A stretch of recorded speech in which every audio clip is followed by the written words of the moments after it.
Tsi pour accompagner les sauts des Allemands. Tiens, Tsi, c'est le nom d'un nouveau podcast. Et même le podcast francophone de Swaski et Combiné Nordique. Chaque semaine, retrouvez résultats, analyses, statistiques et même des interviews passionnantes dans Tsi.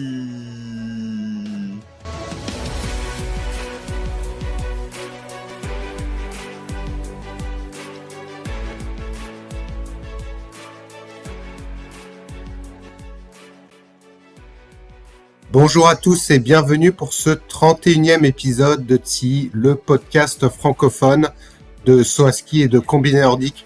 Alors, pour ces deux prochains épisodes, on voulait revenir sur la saison des sauteurs et sauteuses français, des combinés français, des combinées françaises. Et avec moi, j'ai Adgeox 120, Romain, qui a réussi à obtenir de précieux témoignages. Ça va bien, Romain ? Salut Will, et oui, la saison ne serait pas complète si on ne revenait pas sur les performances internationales des Français. On a finalement sélectionné tous les Français qui ont performé au niveau international, c'est-à-dire qui sont rentrés au moins dans le top 30 d'une épreuve internationale. Et certains d'entre eux ont accepté de nous répondre, et même beaucoup d'entre eux, et on les remercie déjà par avance.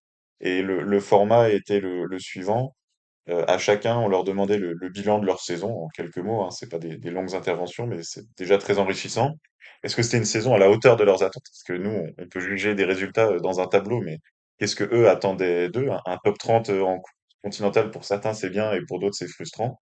Leur meilleur moment de la saison, histoire de partager quand même des moments qui peuvent être savoureux ou juste symboliques. Et pour ceux qui les ont déjà, leurs objectifs à venir. Donc vous allez voir, c'est très intéressant et c'est très complet. Et puis nous, on va faire, Will et moi, on part pour un bilan un peu plus général. Commençons par les femmes en saut à ski, parce que c'est celles, qu'on l'a déjà dit dans d'autres bilans, que celles qui ont porté le plus haut les couleurs françaises et internationales. Will, on revient sur les françaises et puis on va aller un peu dans les différentes catégories. Donc revenons rapidement sur la Coupe du Monde. Joséphine, Julia. Alors, c'est vrai qu'on l'a déjà débriefé dans le bilan du saut à ski féminin et on a la chance d'avoir deux Françaises au top niveau. Joséphine, qui est une jeune athlète née en 2002 et Julia, qui est plutôt de la première génération, née en 1994. Les deux athlètes ont terminé dans le top 30 de la Coupe du Monde, mais elles ont toutes les deux eu elles ont toutes les deux eu des performances dans le top 10, et notamment donc Julia, pour commencer avec elle, qui a fait un top 10 cette année et qui a eu la capacité surtout de se qualifier pour l'ensemble des compétitions et donc 26 top 30. Mais celle qui a étincelé cette Coupe du Monde, c'est la jeune Joséphine Panier qui a terminé 16e et que tu as eu la chance d'interviewer, en tout cas qui nous a donné son ressenti sur la saison. Voilà, c'est ça. Une Joséphine qui est très posée, très philosophe, qui revient avec vous sur sa saison satisfaisante et surtout sur sa régularité. On vous laisse écouter. Pour répondre à tes questions, euh, quel est ton bilan personnel de la saison écoulée? Mon bilan personnel, il est positif. J'ai été très régulière autour du top 15 toute la saison. Top 15 et j'ai fait pas mal de top 10 aussi. Je dirais que ma base technique a été très très solide cette saison. C'est ce qui m'a permis une régularité comme ça. Et voilà, donc je pense que c'est bien de valider des étapes et d'y aller petit à petit. Et c'est cool de voir que d'une année à l'autre, j'arrive à être aussi régulière.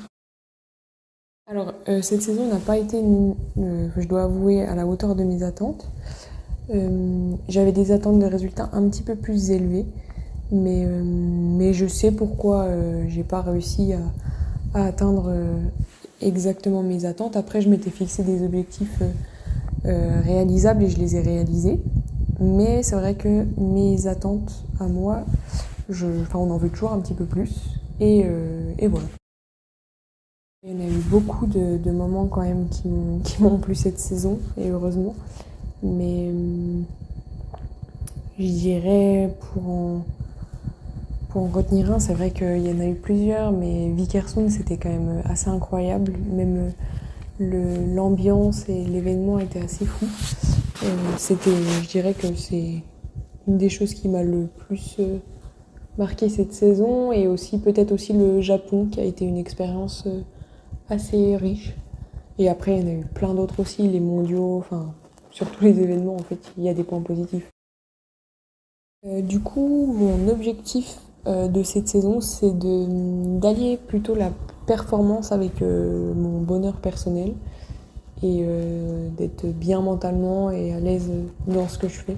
C'est plus ça mes objectifs et mes changements que je dois effectuer cette année, plutôt que de trouver à chaque fois de vouloir à chaque fois des résultats. Voilà, et pour clôturer aussi, on va dire, le niveau Coupe du Monde des Françaises, on peut remarquer que ça s'était bien goupillé dès l'été, parce que Joséphine et Julia avaient toutes les deux fait un podium en Grand Prix, étaient troisième, quatrième du Grand Prix d'été au général, et qu'on a vu Lilou Zepchi ponctuellement au Sylvester Tour, et que les Françaises étaient représentées au championnat du monde dans l'épreuve par équipe. Donc une saison encourageante pour les Françaises, et on attend de voir la suite. Le deuxième niveau où les Françaises ont le plus brillé, c'était le niveau OPA. Donc là, on va vers la jeunesse. Et la Française de la saison au niveau OPA, c'était Lilou Zepchi, qui a remporté tout simplement 7 victoires et 11 podiums, et qui a gagné de façon très très large le classement général. Et l'autre Française du niveau OPA la plus performante, c'était Emma Chervet, 2003, donc sa dernière saison OPA, qui a quand même fait 2 podiums en début de saison, on va dire dans la partie automnale, et qui était de façon systématique dans le top 30. Euh, c'est Lilou et Emma qu'on a retrouvé représenter la France au championnat du monde junior, mais ça s'est pas très très bien passé, 29e, enfin 33e et 29e respectivement. Mais une saison qu'on peut qualifier de satisfaisante. Qu'est-ce que tu en Oui, penses? Lilou Zepchi, qui est né en 2006, donc qui a 4 ans de moins que Joséphine Panier, et qui s'inscrit comme potentiellement celle qui va viser le top 15 de la Coupe du Monde dans 4-5 ans. Emma Chervet, elle a seulement un an de moins que Joséphine, elle est née en 2003, mais ses performances en OPA sont vraiment encourageantes. Et du coup, il va falloir voir comment elle va prendre plus rapidement, en tout cas, le train suivant. Ça pourrait être des places dans les points en Coupe du Monde, notamment si Julia Claire, à un moment donné, se met un peu en retrait. Mais Emma a peut-être le besoin, et ça pourrait être en Grand Prix d'été, de faire sa place plus rapidement. Lilou, qui a encore 2-3 ans pour pouvoir faire ses gammes, je dirais, dans les Coupes du Monde, notamment les COC et FIS, hein, qui essayent de créer un circuit de Coupe du Monde B pour les filles. Et puis on peut nommer aussi deux autres jeunes femmes qui sont nées en 2007, donc qui ont un an de moins que Lilou, que sont Mathilde Baconnier et Marie-Thomas Coutureau, dont la meilleure performance pour Mathilde, c'est 2 top 10 en OPA. Donc là encore, on a en 2007 une jeune femme qui est très prometteuse, elle termine 24e. Et puis Marie-Thomas Coutureau, elle, a réussi quand même à rentrer 5 fois dans les points, sans faire de top 10, mais avec là encore quelques bons concours, et elle termine 55e de l'OPA. Donc ce sera deux jeunes filles à suivre là pour progresser, je dirais, dans le top 15 de l'OPA l'année prochaine. Voilà, c'est ça. En étant nées en 2007, elles ont encore 4 ans d'OPA, 3 ou 4 ans d'OPA devant elles. C'est vrai qu'Emma, ça va être intéressant d'observer, parce que donc, comme tu l'introduisais, il y aura plus FIS et COC. La- Justement, la fédération réfléchit à faire un circuit intercontinental, donc c'est vrai que ça serait pas mal en Coupe du Monde B, parce que l'OPA en termes d'âge ne lui sera pas ouverte. Peut-être aussi voir si ses performances de l'été lui permettent d'aller directement en Coupe du Monde. Et Lilou Ziepchi, c'est un peu la Stéphane Embarrer française. Elle a tellement écrasé l'OPA que je serais pas surpris de l'avoir aussi montée dès la saison prochaine. On va passer aux garçons, où là tu as eu une bonne partie. On a eu pas mal de réponses, et notamment des meilleurs sauteurs français. Les garçons, on avait 3 sauteurs qui participaient aux Coupes continentales. Donc l'antichambre de la Coupe du Monde, qui sont Alessandro Badbi, Mathis Contamine et Enzo Milesi. En Coupe FIS, on en a à peu près 6, donc les 3 cités plus 3 autres. Et en OPA, on aura potentiellement 3 autres. Donc c'est comme ça que se répartit le contingent des Français sur les différents circuits. Voilà, donc on en a parlé déjà régulièrement, donc aucun point français en Coupe du Monde cette saison chez les hommes et même aucune participation. Donc en n'y allant pas, il n'y a pas de chance de faire 2 points, mais c'est vrai que il y avait de toute façon sportivement peu de chances de rentrer dans le top 30. Il y a eu un point, un top 30 quand même de Valentin Foubert au Grand Prix d'été, donc c'est la seule fois qu'un Français s'est hissé au plus haut niveau cette saison. Donc on les a vus beaucoup en Coupe continentale à suivre leur performance.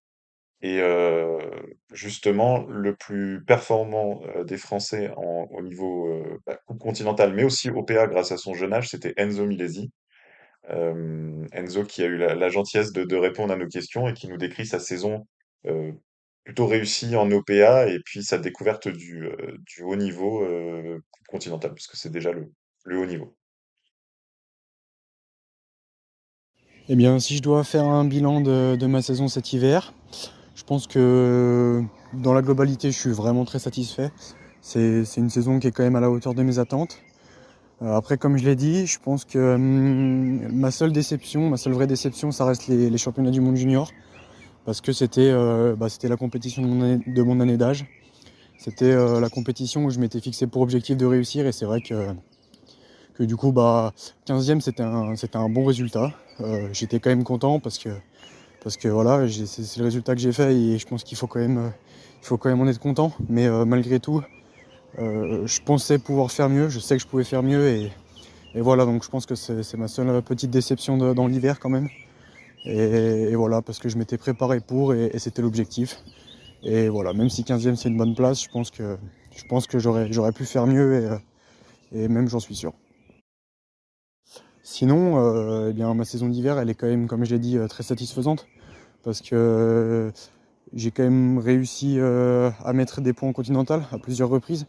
Et c'était quand même aussi un des gros objectifs de l'hiver, qui n'était pas forcément facile parce que j'ai toujours été quand même à la limite, à part une seule fois à Eisenherz où je suis bien rentré dans les points. Toutes les autres fois, j'étais quand même à la limite. Et du coup, même si j'étais à la limite, j'étais du bon côté. Et c'est bien que j'ai réussi à marquer plusieurs fois des points parce que c'est des points qui ouvrent des portes et puis qui montrent aussi la progression. Et du coup, c'est vrai que à ce niveau-là, en continental, je pense que j'étais très satisfait. Il y a des continentales que j'ai ratées, mais dans l'ensemble, c'était une bonne saison continentale quand même. Et voilà. Et puis surtout, moi aussi, ce que je retiens, c'est ma saison en OPA. Même si, pour ma dernière saison, j'aurais voulu viser une cérémonie ou un podium. Je termine avec une 8e place. Et puis, et surtout, j'étais 3e du premier saut, donc ça. Ensuite, pour ce qui est de mon moment préféré de la saison, je pense que je vais garder Iron Mountain, la continentale. C'était vraiment un week-end hors du temps, on va dire. Les États-Unis, c'est vraiment une ambiance complètement différente de tous les autres endroits dans le monde où on a pu faire des compétitions. Et c'est vrai que c'était vraiment, vraiment incroyable. Il y avait déjà pas mal de public, une très grosse ambiance, un tremplin qui est vraiment sympa à sauter. Et puis j'ai quand même réussi à marquer aussi des points. Donc voilà, je pense qu'il n'y a pas eu d'exploit sur place. Mais si c'est un moment qui m'a marqué, je pense que c'était quand même bien le week-end aux États-Unis à Iron Mountain. C'était vraiment une très bonne expérience. Et pour ce qui est de la saison à venir, je pense que pour le moment c'est un peu compliqué de se projeter parce que du coup il y a des changements et voilà, c'est comme ça que ça se passe. Mais après c'est vrai que malgré tout je vais finir cette trêve, je vais me remettre dans l'entraînement et puis je pense qu'on va viser directement la prochaine saison d'hiver. Il n'y a pas de raison que ça se passe mal, donc on va juste voir le fonctionnement qui va être mis en place. Mais avec ce fonctionnement-là, je pense que tout se passera bien. Et puis voilà, je pense que c'est vraiment de faire une saison d'été pour se repréparer pour l'hiver. Et puis voilà, j'ai pas vraiment d'objectifs en place pour le moment. Je pense que les objectifs apparaîtront en fonction de comment se déroule l'été. Et voilà, mais pour le moment, voir comment notre équipe se met en place et, et puis ensuite retravailler. Donc voilà, Enzo 2003, c'est-à-dire le Français le plus performant de la saison, c'était lui qui était cité par exemple au Sea Award. Lui, il semble se satisfaire de sa saison dans le sens où c'était une progression. On a deux autres Français qu'on avait déjà vus fréquemment en Coupe du Monde, pour qui la saison a été vraiment très compliquée. On va parler du premier d'entre eux, c'est Mathis Contamine, qui n'est rentré que 3 fois dans le top 30 de la Coupe continentale et qui a pris une décision très très importante. Il arrête tout simplement sa carrière à la fin de cette saison. Il change de projet. C'est quand même pas rien, oui. Non, non, c'est pas rien et on remercie Mathis de nous avoir donné la primeur de son annonce. C'est vrai que Mathis Contamine, à son âge en 2001, il est à la croisée des chemins et il a jugé que à lui de donner plus de détails hein, sur sa décision, mais qu'il ne ferait pas, en tout cas, du saut à ski, qu'il ne passerait pas professionnel en saut à ski et qu'il n'en ferait pas son métier. Je pense que on ne peut pas tellement juger des décisions parce qu'on n'est pas assez proche du monde du saut, mais c'est vrai que c'est important à 22, 23 ans de se demander ce qu'on va faire et comment on va gagner sa vie. Et aujourd'hui, Mathis, je pense, avait cette saison comme test et en ne faisant que 3 top 30 de Coupe Conti, en faisant certes un podium en FIS, mais dans une épreuve qui a été beaucoup marquée par le vent. Il a considéré que c'était beaucoup d'investissement, peut-être aussi beaucoup d'argent mis en jeu pour pouvoir passer l'échelon supérieur. Donc, je dirais il s'est fait plaisir, il a fait de belles performances, comme tu l'as dit, il a participé à des Coupes du Monde dans les années antérieures et il gardera de très bons souvenirs. Ça restera probablement le meilleur sauteur de son année, hein, l'année 2001. Et donc, on souhaite à Mathis de rester proche du monde du saut et de pouvoir donner les clés aux jeunes et notamment à Enzo ou à Faustin ou à Harry et même à Matteo pour gravir l'échelon et peut-être eux s'imposer plus durablement en Coupe du Monde. Voilà, et Mathis, dans son message, nous a quand même partagé que voilà, le voyage aux États-Unis en Coupe continentale, donc Iron Mountain, dont Enzo Milesi parle également dans son vocal, c'était visiblement un voyage très important et très bon et qui a permis aussi une vraie fusion d'équipe avec des bons moments avec les autres sauteurs et également les coachs. Donc voilà, il y a quand même cet esprit d'équipe dans l'équipe de France malgré des résultats compliqués. Tu parlais justement de financiers. Alessandro Badbi, qui est aussi 2001, qui lui souhaite continuer sa carrière, a lancé un projet de financement participatif. On voit que c'est très dur en France de vivre du saut à ski. En plus, ils sont à des niveaux, pour l'instant, ils peuvent pas vivre de leur performance parce que la COC, ça donne pas d'argent, hein, tout simplement. Même aux meilleurs sauteurs, on vit pas de la COC. Et donc, on voit que pour continuer sa carrière, bah, il faut charbonner, il faut travailler ou il faut faire appel à finalement une sorte de mécénat. Donc on souhaite à Alessandro eh ben, beaucoup de chance dans son projet. On le soutient. On va partager aussi comment ça s'appelle, sa cagnotte parce que on mérite d'avoir des Français qui se battent pour aller au meilleur niveau mondial. Oui, Alessandro, je pense que il a lui aussi sûrement été avec Mathis sur une année de décision. Là où je ne connais pas les détails, mais ce qui m'étonne, c'est que ces deux sauteurs, et puis on parlera de Valentin aussi, se retrouvent à prendre ces décisions-là. Est-ce que la fédération considère qu'elle ne va pas financer des sauteurs âgés de plus de 22 ans s'ils n'ont pas été en Coupe du Monde? Je connais pas les détails, mais ce qui m'étonne, c'est que tout soit un peu une coïncidence de timing. Peut-être c'est lié à leur performance, mais le fait qu'Alessandro doit faire cette cagnotte pour continuer, je ne sais pas où ça en est au niveau des financements fédéraux. C'est ça. En tout cas, il y a un changement d'équipe à la tête de l'équipe de France et donc on verra ce que ça apporte sportivement. Dans ceux qui restent, il y a Valentin Foubert donc qui nous décrit sa saison. Alors il n'est pas rentré dans les points de toute la saison en Coupe continentale alors que c'était un sauteur qui a permis quand même à la France de marquer des points en Coupe du Monde il y a quelques années. Il nous décrit rapidement sa saison décevante et un sujet qu'on n'avait pas, qu'on peut pas voir de l'extérieur, c'était que dans sa tête et dans ses observations, les combinaisons ont joué un grand rôle. Je vais commencer par le vocal par dire que je vois plus les questions. Attends. Alors, quel est ton bilan personnel de la saison écoulée? Moi, je dirais que c'est la pire saison de ma vie. Une saison où j'ai eu des croyances sur les combinaisons qui étaient fondées, des croyances dans lesquelles j'en ai parlé avec mes coachs qui étaient totalement en désaccord avec moi sur le fait que on ne devait pas se soucier sur notre matériel tel que la combinaison, sachant que en regardant les autres, parce que oui, c'est une erreur que je fais, mais je regarde les autres, je voyais que leur combinaison c'était un autre délire par rapport à nous, et que effectivement ça m'a vraiment détruit mentalement, on va dire. Donc quand c'était le moment des entraînements, des sauts d'entraînement, un truc comme ça, j'arrivais à taper devant, mais dès que c'était la compétition et je devais mettre la combine de compète, j'y arrivais plus. Donc cette saison a été assez décevante pour le début de saison qui était quand même assez incroyable. Donc voilà ce qu'en dit Valentin. On verra ce que ça donne la saison suivante. Et ce qui est intéressant dans ce vocal de Valentin, c'est que on voit aussi cette différence entre le niveau intrinsèque du sauteur au moment des entraînements et la compétition. Bon, là, il y a un aspect combinaison qui a joué dans la tête de Valentin et qui joue sûrement dans la tête de sauteurs qui réfléchissent plus, ce qui est le cas de Valentin, sans dire que les autres ne réfléchissent pas, mais on a des sauteurs qui sont plus dans l'analyse technique, l'analyse notamment du matériel. C'est le cas d'Alvor Egner-Granerud, c'est le cas de Valentin, et qui donc peut-être se posent trop de questions, sautent un peu moins au feeling, se mettent beaucoup de pression au moment des sauts qui comptent, en tout cas qui comptent dans la progression, je dirais, au niveau des circuits. Et on le sent bien là dans ce vocal de Valentin qui a eu une saison très difficile et connaissant son niveau intrinsèque, et comme tu l'as dit, il a été déjà en Coupe du Monde.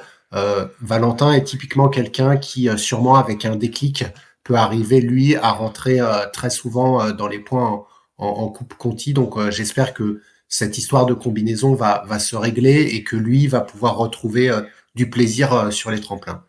Ça me fait un peu penser au cyclisme des années 2000 où il y avait clairement un cyclisme à deux vitesses, à dire dopage, pas dopage, on rentre pas dans les détails.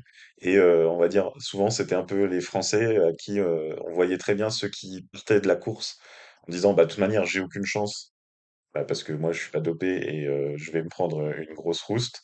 Et d'autres qui disaient à chaque fois dans les interviews je refuse de penser à ça. En fait il avait pas plus de chance que l'autre physiquement, mais il refusait de penser qu'il avait aucune chance à l'avance parce que euh, il n'était pas dopé lui et ça permettait de temps en temps de prendre l'échappée ou de prendre un maillot à poids sur un grand tour et c'est vrai que cet aspect mental, le saut à ski, tous les sports, c'est extrêmement mental et on espère que ce sujet de combinaison sera vite évacué pour Valentin pour qu'il retrouve les points très fréquemment la saison prochaine.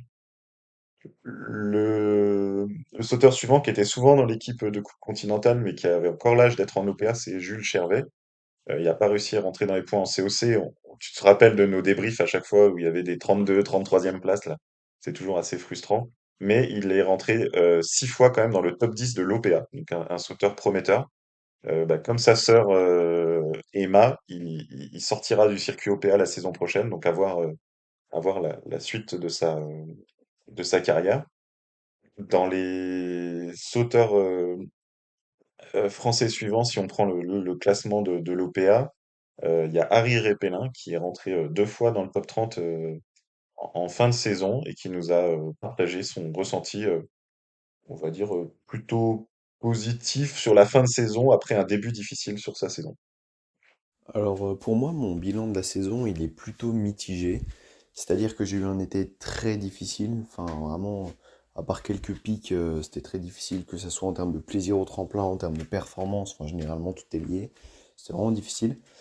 Le début d'hiver était un peu compliqué aussi parce qu'on s'est retrouvé directement sur les premières compétitions, sans aucun entraînement, aucune préparation, c'était vraiment très compliqué à gérer. Et quand toutes les autres nations étaient prêtes et pas nous, bah, déjà que mon été, j'étais pas arrivé très en forme à la fin de mon été, bah, ça a été très compliqué. Mais après, ce que j'ai plutôt bien aimé, c'est que j'ai pu petit à petit me remettre un peu dans une bonne dynamique de travail. J'avais commencé à le faire sur la fin d'été, mais c'était pas encore ce que je voulais. Mais ça a commencé sur la fin d'été, automne, et puis j'ai réussi à continuer ça pendant le début d'hiver. Et après, donc même si en début d'hiver, la dynamique de travail était bonne et mon niveau moyen commençait à augmenter, il a fallu du temps avant d'arriver à réussir à faire des belles choses aux compètes, à montrer ce que je savais faire, à garder mon calme et à simplement faire ce que je savais faire en compétition. Mais petit à petit, mon niveau a commencé à plutôt s'élever, donc c'était plutôt sympa. Et pour finir sur des compétitions plutôt sympathiques à partir de mi-février, où là j'ai réussi un peu à faire des compétitions plutôt correctes, je suis notamment sur des filles, sur des OPA. Et le petit truc donc ça c'était bien, parce que c'était vraiment un soulagement après très longtemps, après beaucoup de difficultés, d'enfin réussir à faire quelque chose de plutôt positif, c'était vraiment quelque chose d'agréable. Le seul petit bémol, c'est que ce que je suis parvenu à faire en fin de saison, c'est ce que j'aurais aimé faire au moins pendant toute la saison. Et c'est voilà, à la fin, j'ai réussi un peu le minimum de ce que je m'étais fixé cette saison. Mais après, forcément, les compétitions, même sur des Coupes du Monde, enfin, des FIS, c'est la même chose, ou des OPA, ça reste plutôt des compétitions très compliquées. Enfin, ça dépend lesquelles. Mais des fois, on fait des FIS avec vraiment énormément de personnes, donc c'était quand même plutôt agréable d'y arriver. Et après, ouais, cette période de l'année, j'ai plutôt bien aimé parce que je prenais du plaisir à aller à m'entraîner. Et puis aussi en compétition, enfin avoir les résultats qui suivent, c'est quand même autre chose que simplement de voir que l'on progresse, mais sans aucun résultat concret sur le papier. Et aussi, ce qui était bien, c'était d'arriver à se libérer du stress et à enfin profiter de la compétition, vraiment de prendre du plaisir, à donner le meilleur de soi. Et ça, c'était pas évident, parce que quand on arrive mi-février, qu'on n'a toujours pas rempli un seul de ses objectifs, qu'on n'a toujours pas réussi à transporter des bons sauts d'entraînement en compétition, on a un doute qui s'installe, on a des peurs, on a du stress. Et quand la situation commence enfin à se débloquer, c'est vraiment quelque chose d'agréable. Et sentir un peu que tout le travail qu'on a mis en place depuis longtemps commence enfin à payer. Et ça, c'était plutôt sympathique cette fin d'hiver. Alors malheureusement, elle s'est fait écourter à cause du manque de neige et on a terminé mi-mars.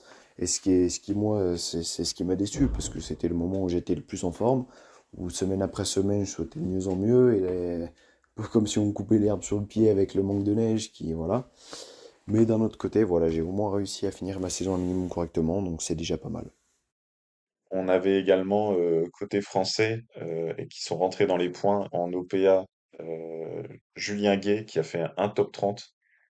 Si je me trompe pas, c'était également en fin de saison.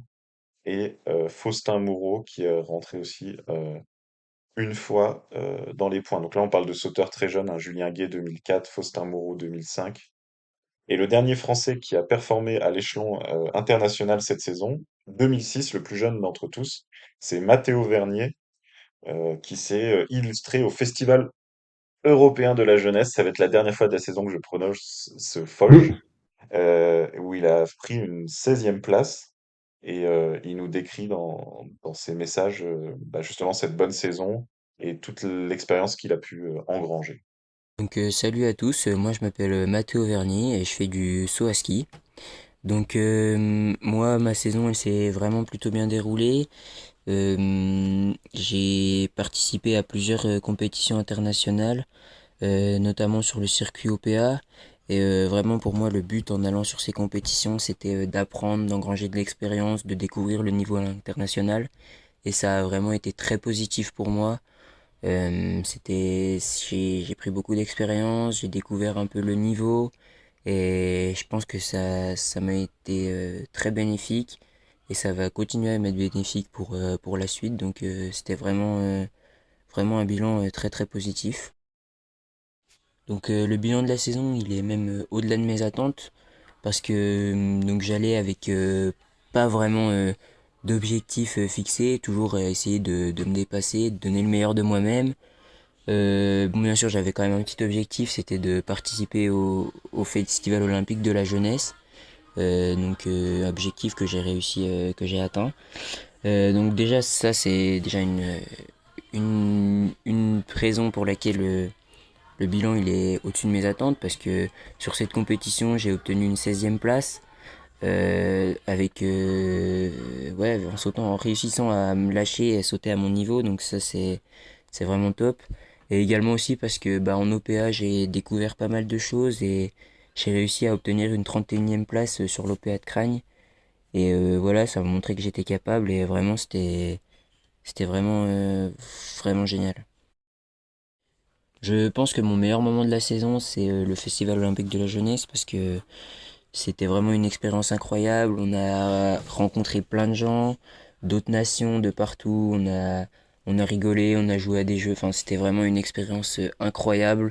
On a rencontré des personnes super et au niveau compétition, bah pareil, une compétition olympique, donc un tout autre niveau. C'était vraiment vraiment sympa de découvrir ce genre de compétition et ouais, c'est des souvenirs qui resteront à jamais gravés dans ma mémoire et on était avec des copains, enfin c'était vraiment une ambiance super et voilà, je pense que ça restera à graver dans ma mémoire.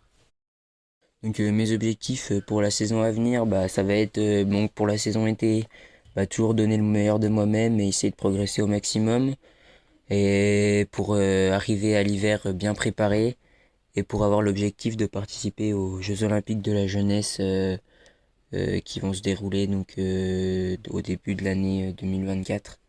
Donc voilà, ça va être l'objectif pour moi de cette saison et voilà, essayer de toujours tout donner, donner le meilleur de moi-même et voilà, à l'entraînement comme en compétition et voir où ça me mènera. Mais voilà, l'objectif il sera là, essayer de participer à ces Jeux Olympiques de la jeunesse et essayer de voilà d'engranger de l'expérience et continuer sur ma lancée. Voilà pour le bilan des Français qui ont mis des points à l'international. Donc, vous voyez, Ouais. il y a Alors, du. Julien Gay et Harry Répélin, donc nés en 2004, ça va être leur dernière année au PA. Donc, important Mhm. pour eux de faire plus ou moins ce que Enzo a fait cette année. Donc, viser un top 30, voire un top 20 en OPA.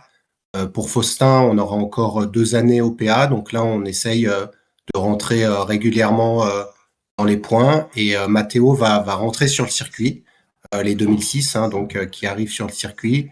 Et pour Matteo, notamment, ben, au vu de sa performance en Foge, doit montrer que lui est aussi quelqu'un sur qui on peut compter. Dans les 2006, il faudra voir si Mati Delot et Christian Hein vont eux aussi démarrer sur le circuit. Alors, Christian Hein a très peu sauté il a sauté que 5 fois en saut national. Donc, je sais pas exactement la raison, mais en tout cas, Mati Delot et Matteo, qui ont beaucoup sauté en saut national, seront forcément dans l'équipe des 2006 qui intègre le circuit OPA. Avant de conclure, si on veut juste rapidement parler des sauteurs à suivre dans le futur, on a en 2007 Sébastien Woodbridge et Maxence Rivière. Un Woodbridge qu'on a vu il y a assez longtemps. Je crois que tu avais sorti la stat. Il avait fait un départ en OPA, mais au vu de son âge, c'était sûrement un circuit national. Chez les U15, on en a beaucoup parlé, Marceau Liardon, Anoki Pouradier et Abel Clévy. Alors, il faut savoir que à partir des U15, on n'a pas encore décidé, enfin, en tout cas, on ne sait pas encore exactement si la personne va se dédier au combiné ou au saut. Donc, les meilleurs sauteurs sont aussi les meilleurs combinés. Chez les U13, Louis Hatchegesian, Carla Lafilippe et Lorenzo Di Napoli.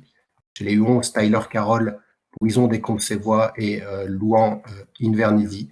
Et chez les U9, Teddy Guillemin, Maë Hubert-Claude et Jonah Bertrand. Voilà. Pour être vraiment très complet, l'ensemble des Français. Et on continuera, nous, chez TSI, à les suivre parce qu'il est important de leur donner un tout petit peu, le peu d'exposition qu'on peut leur donner peut aussi les aider à faire connaître leur sport au niveau continental et donc d'obtenir des financements, de la publicité, des événements, du monde qui vient les voir sur les tremplins. Donc, c'est un cercle vertueux auquel on essaye très humblement de contribuer par notre podcast.